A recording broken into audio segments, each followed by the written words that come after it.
Thank you guys for being here today. I really appreciate it. I appreciate that there are people out there who share this vision. I know there are a lot of people who share a similar vision of making, stepping into our roles as caretakers and custodians of the web of life. And what happens for me personally, and I think for a lot of people, is we can get discouraged when we see how things are going outside of us, outside of our world. And we look around and we go, oh, you know, how can I possibly even make a difference when all these other forces are doing what they're doing? And it's and that's where I want to actually address the theme of our journey today, because what happens with these outside exterior forces is they tend to want to sponge up the energy in a negative vacuum. And there's many different strategies, many different tactics in which that happens, in which these types of forces act in that way. And it's easy for us to buy in, right? It can be like, oh, poor me, I'm a victim. Or it could be more of an aggressive poking into somebody's wounds. But it's just like a continued tightening and pulling on people's energy fields. A lot of shock value. Unfortunately, it's getting worse in this moment because of the way technology has allowed people to amplify those types of messages. The people using the technology for a negative purpose. The technology itself is neutral. Right? It can be used for good or evil, just like an axe, right? An axe can help us chop wood to make a fire, or we could do horrible things with an axe. And it's the same with this technology as well, and any technology and continued technology. By itself, it's a neutral thing. It's how people use it. And so because it can be amplified, we get into this, what I would say, information overload, where we see a lot of negative things, and that's what sells, right? That's what it goes into what the advertising space sells, right? It's not clickbait to say, oh yeah, well today was a really peaceful day here in Ohio. If it was, you just know it. You don't have to click on that. But whatever drama is there is what sells. And this is on a spiritual level. What happens is it then ensnares our energy. It captures our attention, right? And then it begins to pull on our energy and siphon our energy towards the drama, right? Some people just like drama for the sake of drama, and you wonder why. Well, because there's something else that's running the show for them that's feeding off that drama.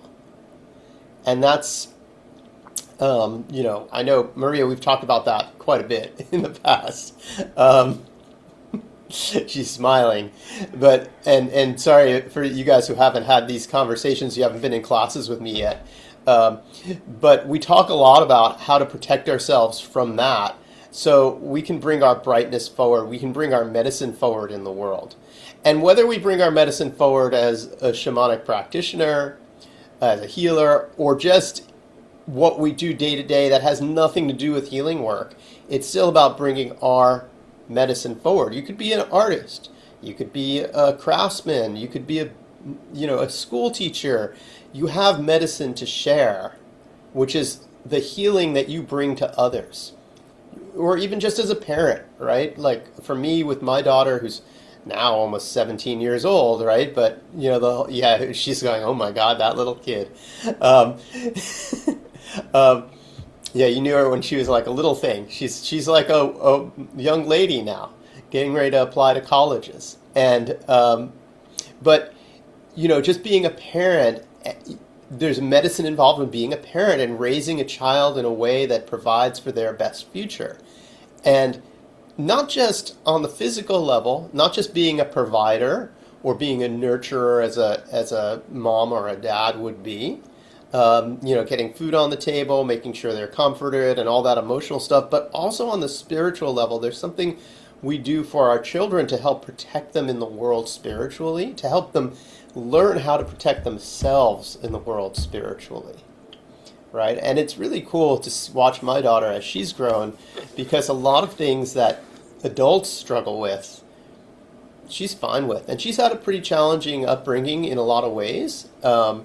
She's had to confront a lot of challenges in her young life so far. And she said to me last week something very profound. She goes, Dad, a lot of people, they want to feel sorry for me because I've had all these challenges with divorced parents and, high conflict divorce and da-da-da. But I don't feel sorry for myself at all. She said, I'm actually really grateful for all the challenges because it's made me a stronger person. And, if I grew up the way you did, where you grew up in a family where your parents stayed together and you didn't have a lot of these challenges, when you got out into the world, you didn't know what they were about. You had to learn those lessons in your 20s and 30s. I already learned them. I can go out and you help me to guide me through how to reconcile those challenges, right? And so she has boundaries as a teenager that I never had even in my 20s or 30s, right? And part of that is that girls tend to mature more than boys, or sooner than boys. That's just part of life. But part of it is also, holding that space and carrying medicine for your family if you're a parent. And so that's one of the things we do in our shamanic work, is learning how to hold the container, hold the space for ourselves, so we can bring our medicine in the world and it doesn't get hijacked by the outside drama. And that's where it ties back into our web of life journeys, because we want to hold space for the web of life. We want to be custodian and caretakers of the land and step into our natural role that we as human beings are meant to do. But then all of a sudden, some drama pops up and we forget about it because we're dealing with this immediate urgency of the drama, and that continues and it goes on, and oh, now it's the next one, it's the next one, it's the next one. And, all of a sudden we forgot about where our mission is, and we've been pulled off our path. And so that's part about holding the container for our own space as guardians, as custodians and caretakers of the web of life. Does that make sense to everybody? Do we see how that plays out? Yeah, 100%, right? And so what I'm going to encourage everybody to do when we journey today is not look so much at those negative things that are siphoning the energy, what I would call spiritual parasites. And if you look closely, or if you individuals, you will see how those spiritual parasites try to hijack it on a personal level from people. If you look globally, you'll see how it moves over a region or a government or a country or even the entire world to try and siphon as well. And that can be a really scary thing to look at. But rather than focusing on that, because it's good to be aware, but if you focus on those things, you have to have developed your energy body and your nervous system to a point where you can handle when those things strike at you, because they will. Okay, and if you haven't developed that, then I say don't look at that, don't focus on that. Because otherwise that's how they draw you into the drama. And sometimes it gets drawn in by pretending to be nice, right? Pretending to, the typical love bombing that a narcissist would do, right? Sometimes it's, poking at vulnerabilities. It always tries to find the weak spots and put its tentacle in there, or suck the energy up like a sponge. Sometimes the tentacles are inside already and pulling from the inside. Doesn't matter. Above all of that, if you go higher up, more towards source energy, you'll find that there's a layer of only benevolent beings that are here to help Gaia, Sophia, Mother Earth, the web of life. And we can be the agents for that. Okay? So understand that as human beings walking on the planet in physical form, we're a conduit. We're a conduit between Mother Earth and Father Sky, between Creator and the creation. Okay, so through our feet is where we connect with Mother Earth. Uh, Through our crown is where we connect with Creator, okay, with source energy or whatever is above us. Now, we're going to be a conduit for something, and we're going to give agency for something, because spiritual forces, they can't act directly on physical reality. It's very important to understand that. Spiritual forces need a person, a human, to be the agent for what they want to do. Okay, so if a spiritual force has a negative agenda, then it needs someone to carry that out. Now, of course, there are people who actively and consciously carry those agendas out because they think they can have personal gain from it, or they think they can manipulate those types of parasitic spiritual forces. But they're the small minority. The vast majority of people who act as agents for parasitic spiritual forces do so unconsciously. Okay? They're triggered because of something, and then they start to act out and cause pain because they can't deal with the pain, and they create drama because that's how they're patterned. They're not bad people. They're not trying to do it. They're just, you could say, infected with a spiritual disease that they don't really know, they're not even aware of, and they're passing it around. And so it becomes from a place of scarcity. For example, I need to do this, I need to gather all these things and exploit the earth in order to survive. Okay, a lot of people walk around with that agreement. That's not actually a healthy agreement. Okay, but a lot of people walk around with that. They may not be even conscious of it. And if you try to confront people about that, then what's going to happen is you'll be met with denial, and you'll be met with a lot of resistance, and it's not going to get anywhere. You'll be roped up into that drama. Okay. On the other hand, we can become conscious of what we want to be agents for. Okay, and that's what we do in shamanic spirit medicine, is we learn how to become agents for these other spiritual forces, these that are forces of the light, that are spiritual forces that enable us to be caretakers, custodians, and guardians of the web of life. Whether it's a power animal, or an upper world spirit teacher, or a benevolent ancestor of your bloodline that has shamanic roots, okay? We become agents for that. And then we're not becoming agents because we're seeking personal gain.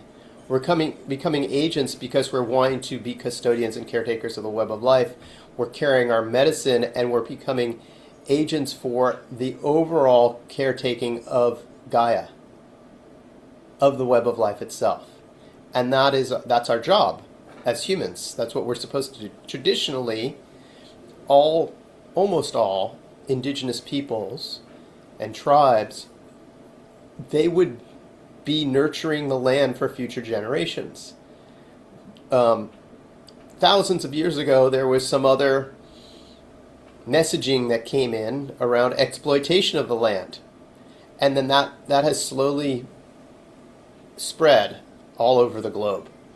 Okay, it started to move up into Europe, took over parts of Asia, spread over to the, quote, New World, eventually to Australia, okay?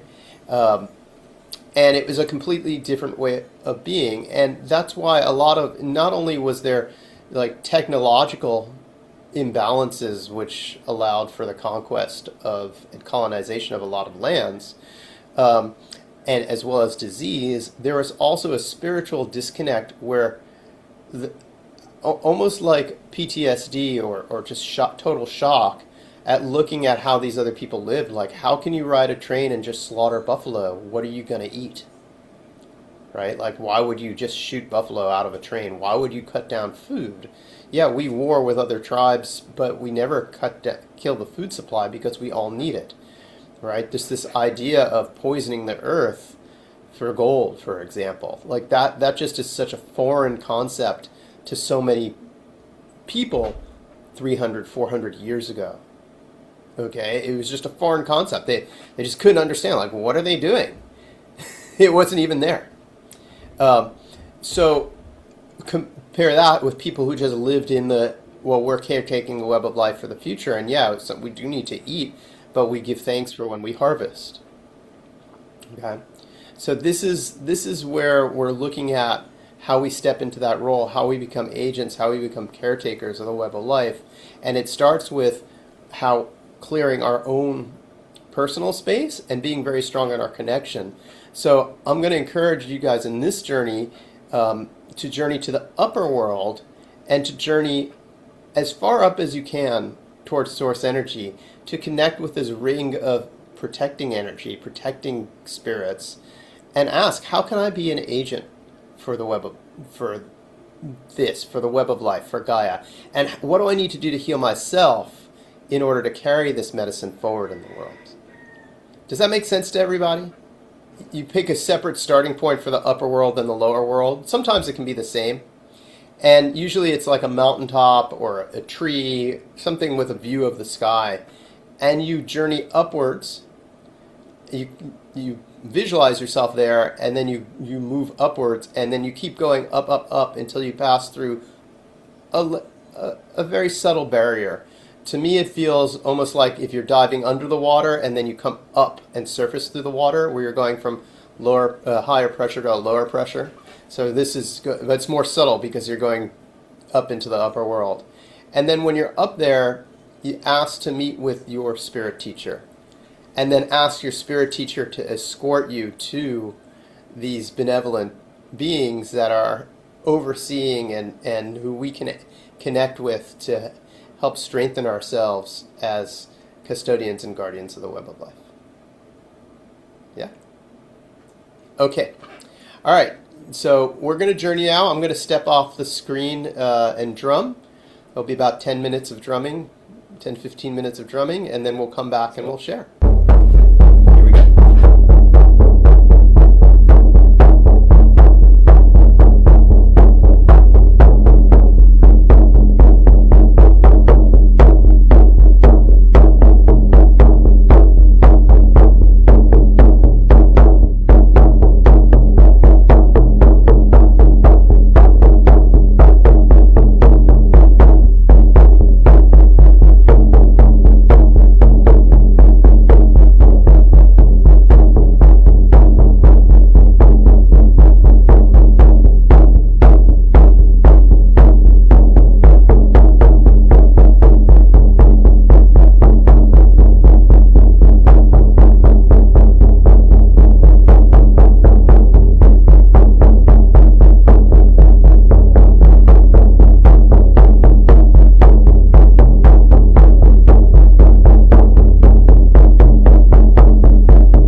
Okay, so who'd like to share first about what they were shown in their journey?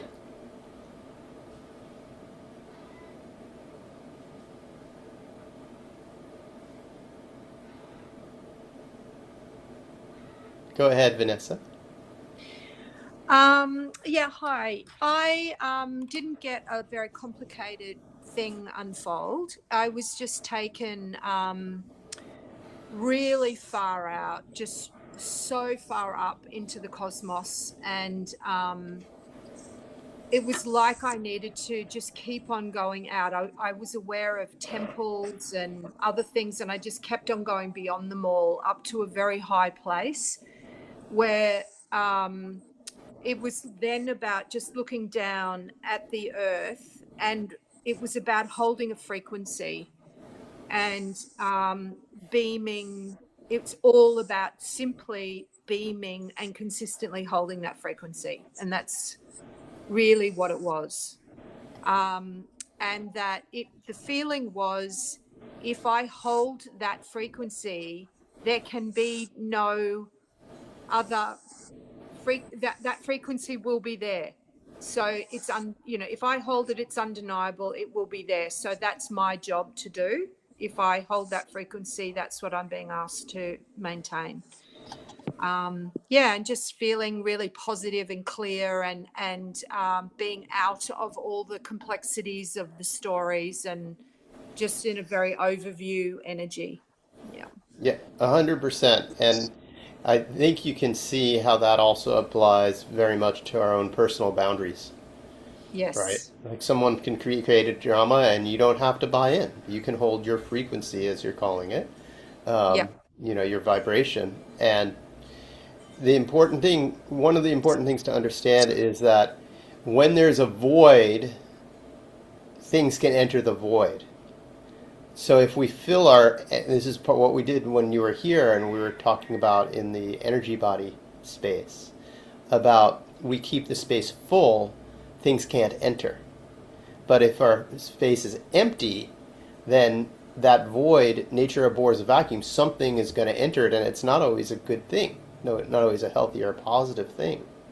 So it's very important that we are conscious about what we're giving agency to, conscious about what frequency we're holding, conscious about what we're calling in, and then being strong and in terms of maintaining that frequency. It's just like playing music, right? If you're playing in a band or a drum circle or just an informal gathering of music, and someone starts playing off beat, don't follow them, right? Mm. You got to hold the rhythm. You got to hold that pulse. And so I used to play in a West African drum and dance band, and it was really fun. And so the way we would train is the one guy who was a really really good lead djembe player. We'd be playing, and as you're learning the rhythms and you're learning the songs, right? You have your bass rhythm, and then he would come up behind you, and his drum was always louder. He was a really big guy, right? He'd be like really loud behind you, and to see if you could hold it, right? And he was doing it not in a malicious way, but it was part of the training. Like he explained, I'm going to do this to see if you can hold it, it doesn't pull you. So that was fine. But then what he would do is he would start going on the offbeat. So as long as he was playing on the downbeat, it was pretty easy, even if he was playing all over the place. But if your beat is going dun dun dun, and he's going got it, right? It tends to want to pull you off, and that's the same thing that you're describing here. You have to Yeah. really stick with that pulse, and and that's so important in our personal lives.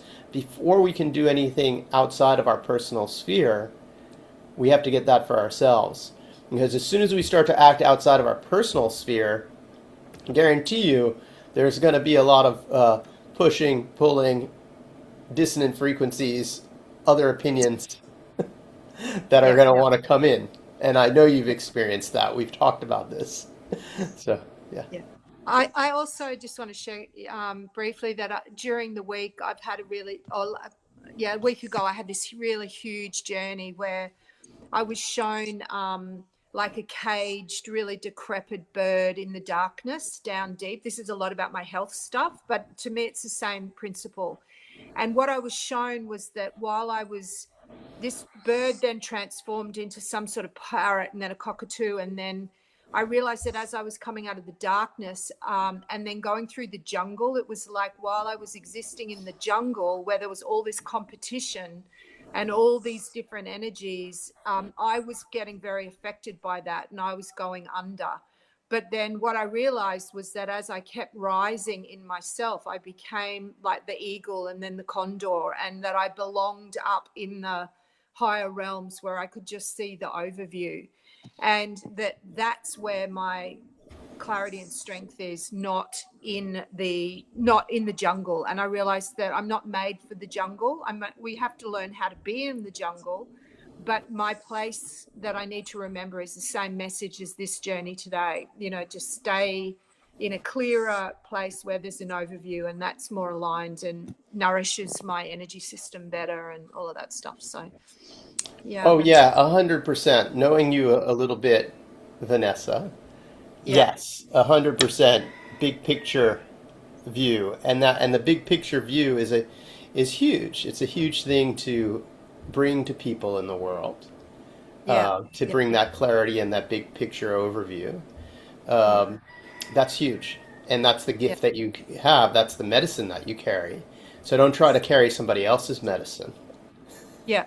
And don't try right? to be don't try and be a seagull or a parrot Right, that's don't try to be a whirling. parrot if you're an eagle. You're an Yeah, eagle. If you're yeah, if you're a yeah, condor and you're gonna be a condor, then be a condor. yeah, Don't try and be a parrot.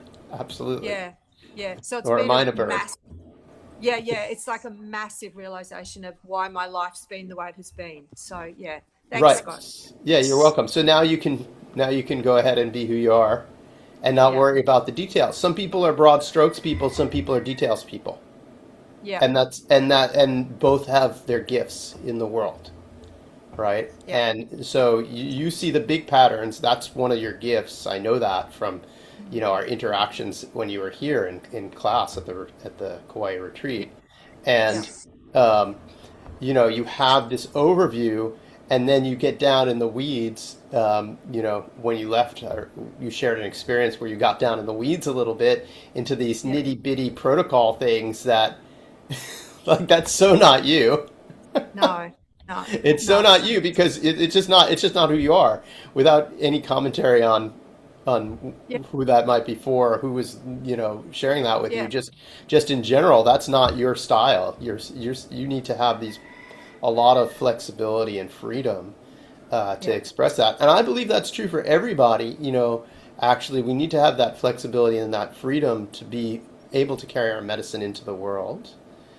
yeah. Um, you know, it's just that some people are parrots and some people are Yeah, yeah. condors. And they're meant to be, and it's wonderful if you can be.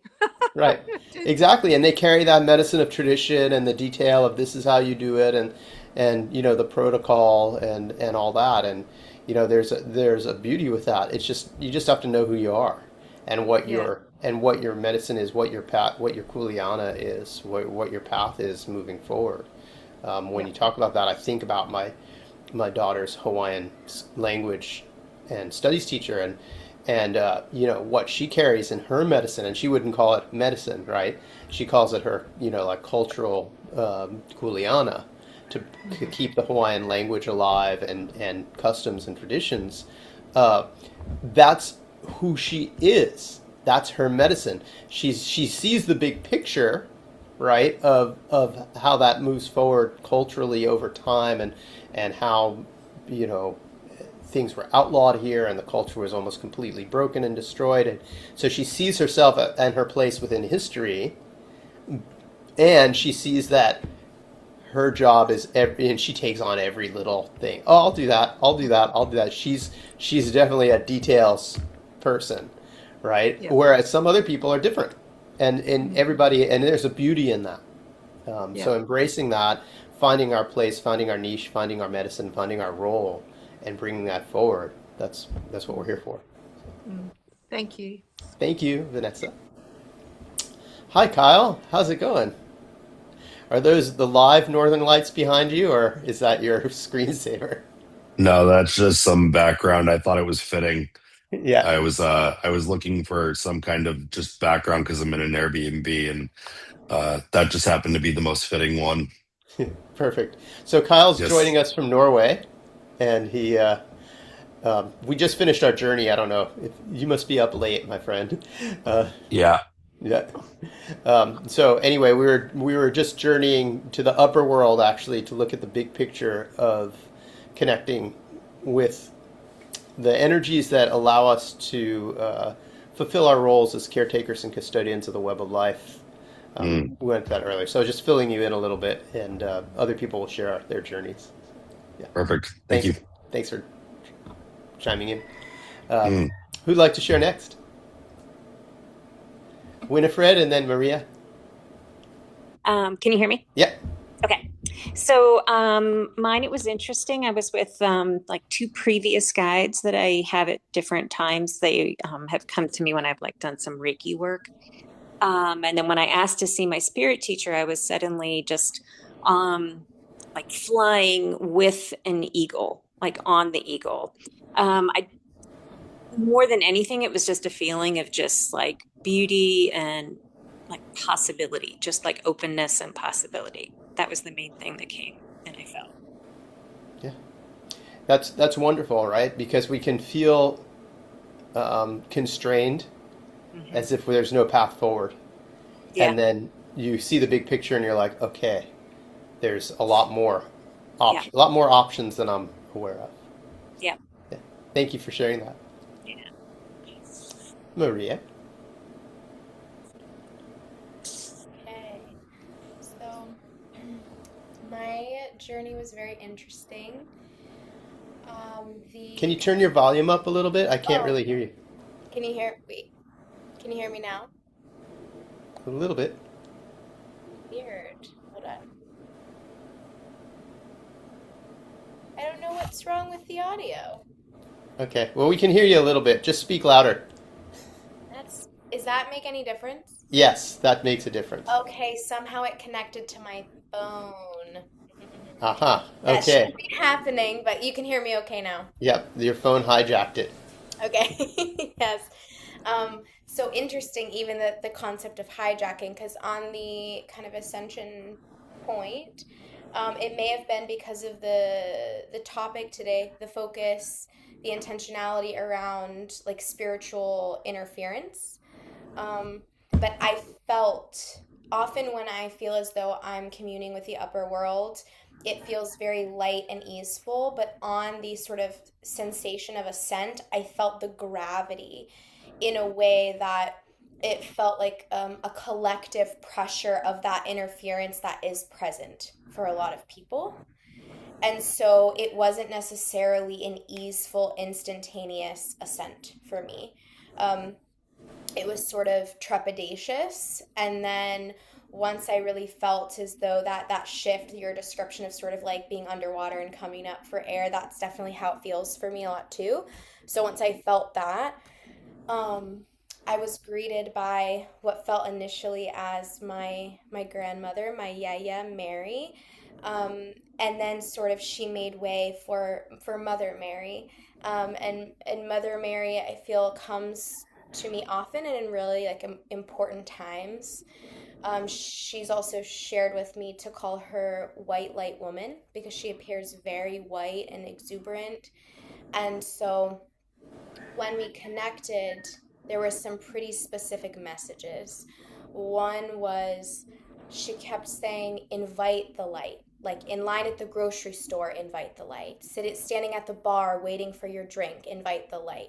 Wherever you are, anytime you can acknowledge it, invite the light in. And then the sort of caveat to that was notice if you have the awareness to invite the light, and as you do it, you feel either resistance or challenge in allowing that light in, that might be a sign or symbol for you or for someone else that interference is at play, that something has attempted to interject in your energy field, or you're in an environment that maybe isn't conducive for you at the moment. So I just kept hearing this repetition of like, invite the light, observe what happens when you invite the light. And then the sort of was taken to this, and then it sort of felt like a communal message of like, don't give up. Don't give up. Like, even when all hope feels lost, don't give up. Don't give up when it feels like there is this level of interference in your world and someone else's world. And then, sort of hearing Vanessa's share at the end, in a way, she then pointed out the stars. And she said, invite in the star medicine. And I didn't necessarily, she said, look up, invite the stars. But as I was hearing Vanessa's share of this overarching view, this like pull out, it felt like one in the same, that kind of messaging overlapping. And she was really speaking about cleansing. And this might have been just for me, maybe it was collective, about the soul star.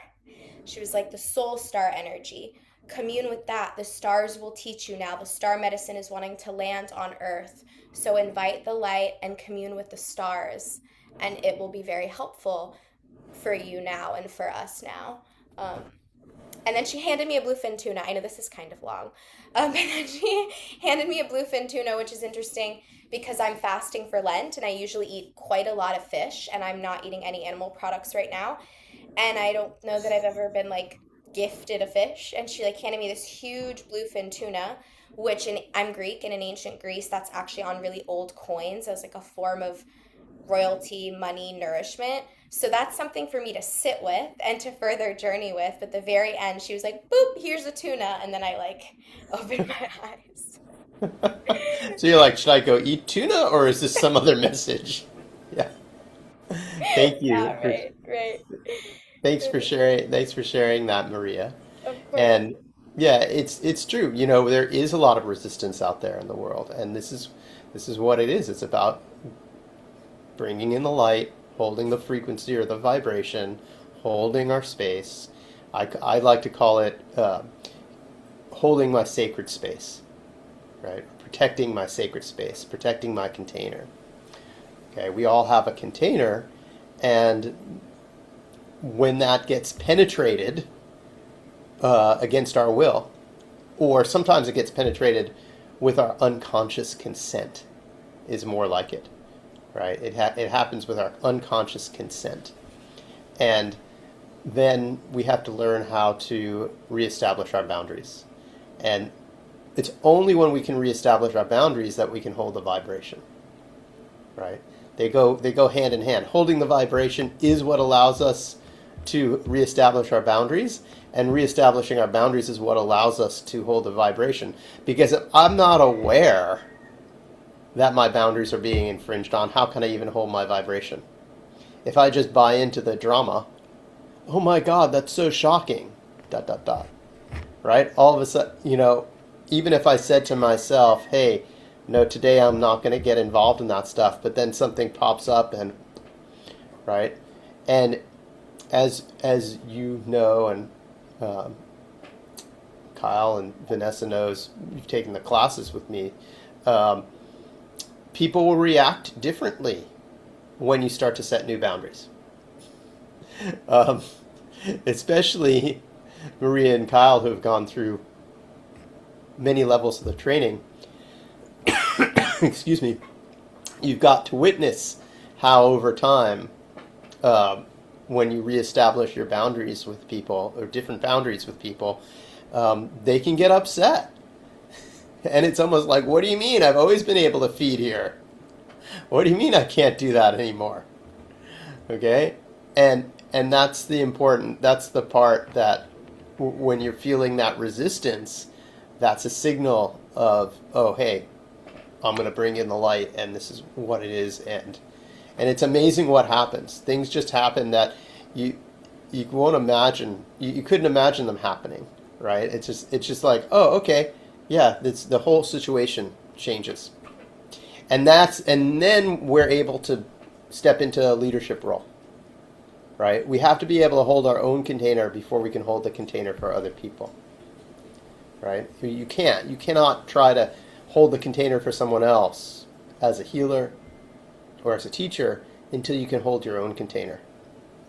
No matter how much you want to share, no matter how much gifts you have, if you can't hold your container, it's just going to drain. and empty.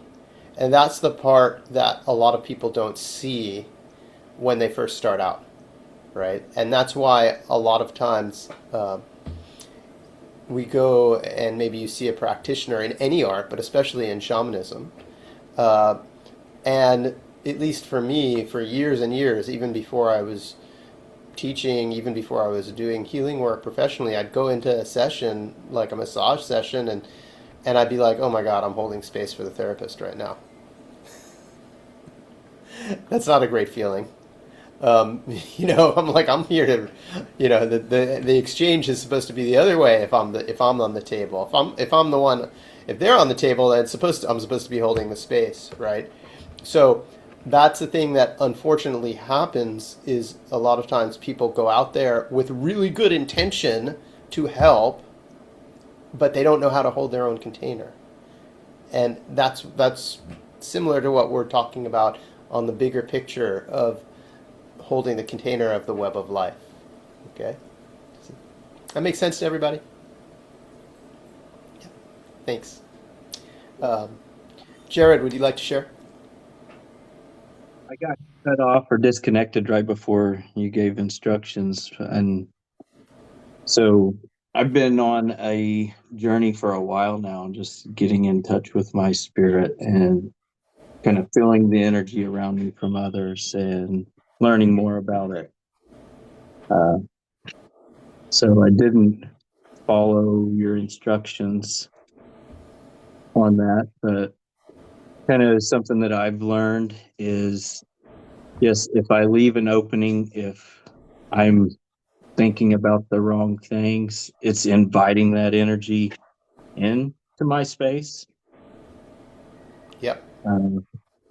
So just kind of, it's impossible to stay positive all the time, but making sure that I'm in tune with the source, or when I catch myself going off path, straying, kind of getting back to the source as soon as possible.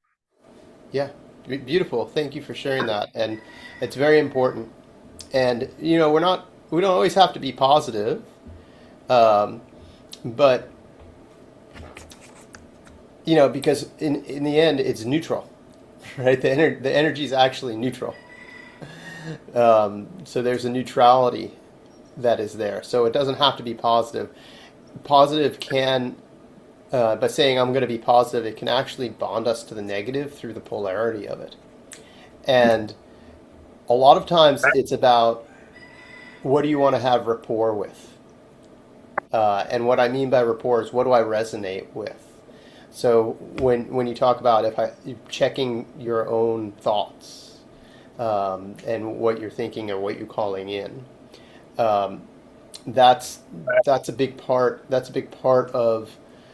I don't want to create rapport with something that's negative. And rapport can be created in multiple ways, right? It can be created in a positive way, where we're saying the same thing, and we're resonating with each other on that level, and we're going, oh yeah, I agree with you. Yeah, that's it. That's a form of rapport.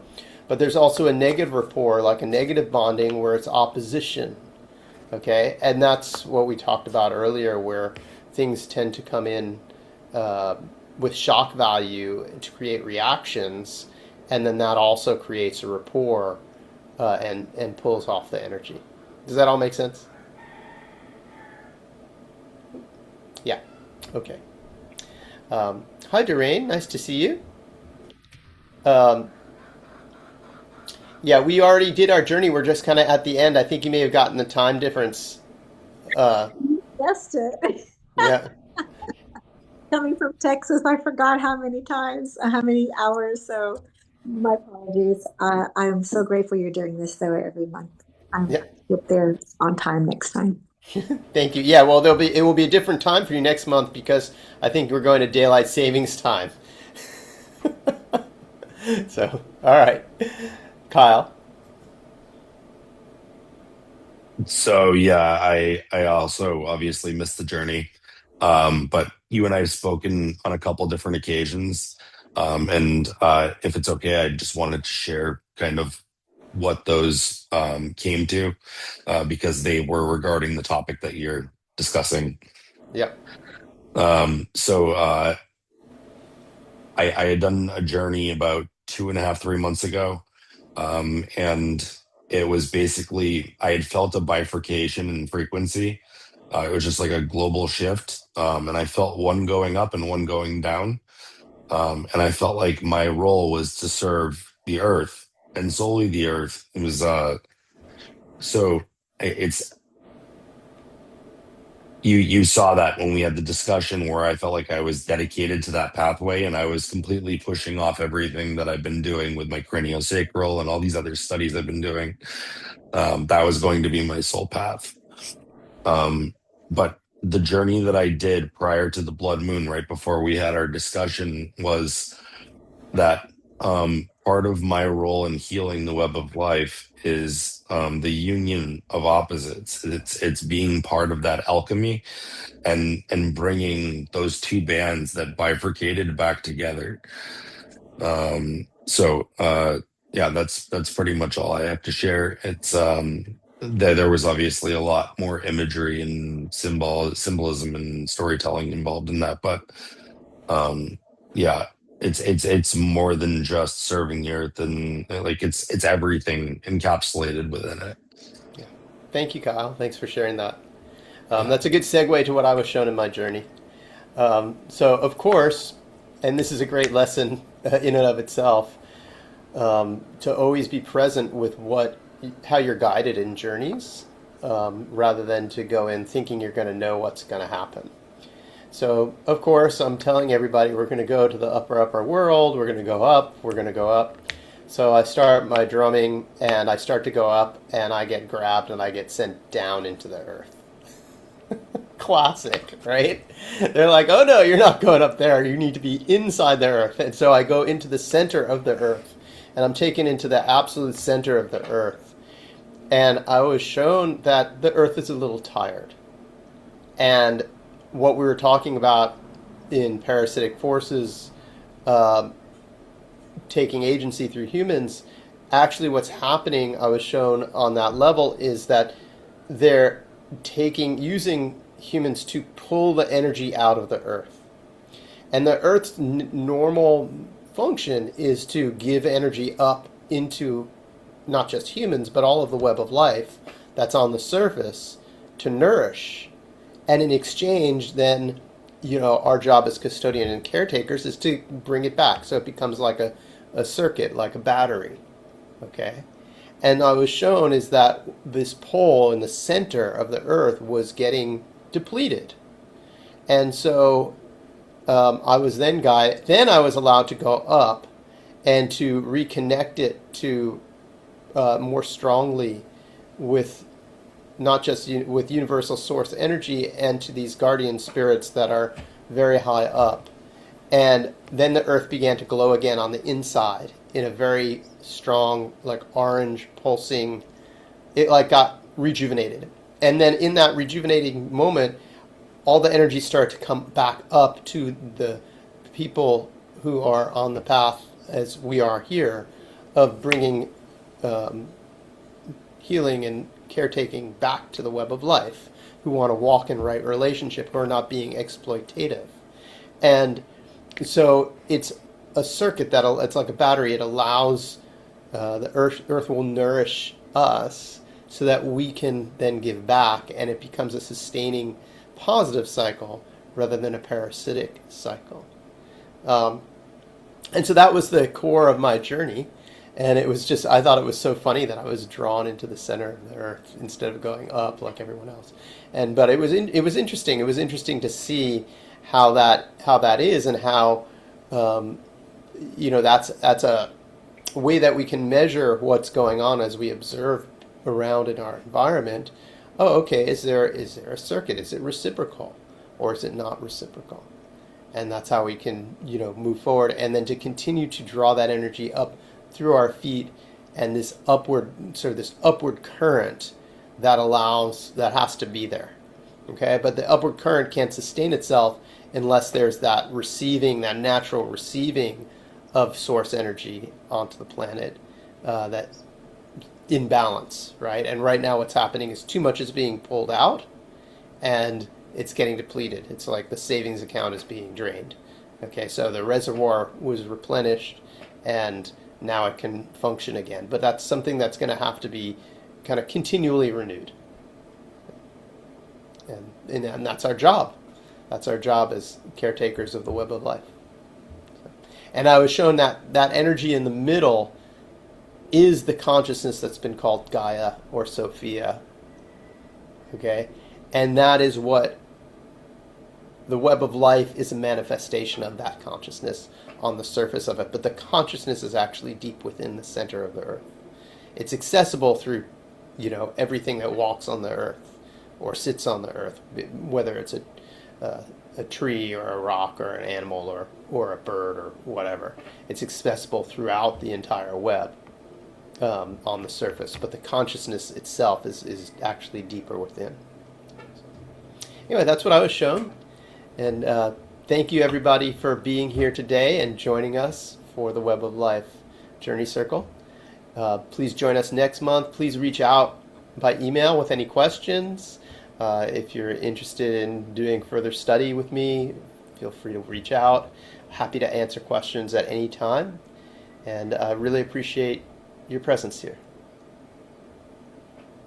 Have a beautiful rest of your day.